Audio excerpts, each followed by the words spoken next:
Good morning, children. Welcome again in English class. Today we will know chapter number 9, verbs, transitive and intransitive. So let us start, children. A transitive verb is a verb that requires an object to receive the action. Means transitive verb ऐसे verb होते हैं जिन्हें object की ज़रूरत होती है उस verb के action को receive करने के लिए. See the example. Please bring. Children, this sentence is incomplete. Please bring what? इस सेंटेंस को कंप्लीट करने के लिए एक ऑब्जेक्ट की ज़रूरत है. So see the second sentence. Please bring a glass of water. इस सेंटेंस में ब्रिंग वर्ब है और एक ग्लास ऑफ वाटर ऑब्जेक्ट है जो सेंटेंस को कंप्लीट सेंस देता है, जो वर्ब ब्रिंग के एक्शन को रिसीव करता है. Children, C the example. She made. Children, she made what? क्या बनाया? सेंटेंस इनकम्प्लीट है, लेकिन अगर मैं कहूँ शी मेड अ केक, जो सेंटेंस को कंप्लीट सेंस देता है, उसने केक बनाया. यहाँ अ केक ऑब्जेक्ट हुआ. सो चिल्ड्रन, हमने जाना कि ट्रांजिटिव वर्ब वह वर्ब है जिसमें वर्ब के साथ ऑब्जेक्ट जरूरी होता है. चिल्ड्रन, कुछ सेंटेंस में एक से ज़्यादा ऑब्जेक्ट भी हो सकते हैं, एक डायरेक्ट ऑब्जेक्ट और दूसरा इनडायरेक्ट ऑब्जेक्ट. किसी भी सेंटेंस में व्हाट क्या का आंसर डायरेक्ट ऑब्जेक्ट होता है और whom किसको का आंसर इनडायरेक्ट ऑब्जेक्ट होता है. See the example. Ram gave me a pen. इस सेंटेंस में दो ऑब्जेक्ट हैं, मी और ए पेन.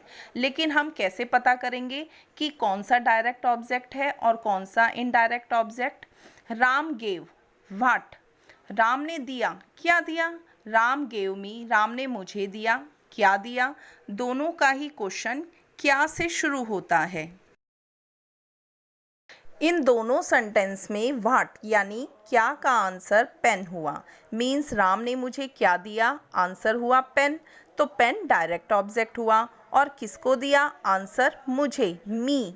तो मी हमारा इनडायरेक्ट ऑब्जेक्ट हुआ. Intransitive verb. The verb used without an object is called an intransitive verb. ऐसी वर्ब जो बिना ऑब्जेक्ट के यूज़ होती है. See the example. John runs fast. Children, इस सेंटेंस में रन्स के बाद कोई ऑब्जेक्ट नहीं है. फास्ट वर्ड ऑब्जेक्ट नहीं, एडवर्ब है. सेंस क्लियर है. जॉन तेज़ दौड़ता है. हम ये नहीं कह सकते कि जॉन क्या दौड़ता है, इसीलिए रन्स हमारा इंट्रांजिटिव वर्ब हुआ. Children, see the example. The bell rang loudly. Rang verb के बाद ऑब्जेक्ट नहीं है, सेंस कंप्लीट है, लेकिन क्या से क्वेश्चन नहीं बनता, इसीलिए रैंग इंट्रांजिटिव वर्ब हुई. In the second sentence, the peon rang the bell. Rang के बाद द बेल ऑब्जेक्ट हुआ, यानी हम क्वेश्चन ये पूछें पियोन ने क्या बजाया, तो आंसर हुआ बेल. तो रैंग यहाँ ट्रांजिटिव वर्ब हुई. सो चिल्ड्रन, हमने जाना कि ट्रांजिटिव वर्ब वह वर्ब है जिसमें वर्ब के साथ ऑब्जेक्ट जरूरी होता है और इंट्रांजिटिव वर्ब वह वर्ब है जिसमें वर्ब के साथ ऑब्जेक्ट जरूरी नहीं होता, यानी ऑब्जेक्ट नहीं होता है. Clear children?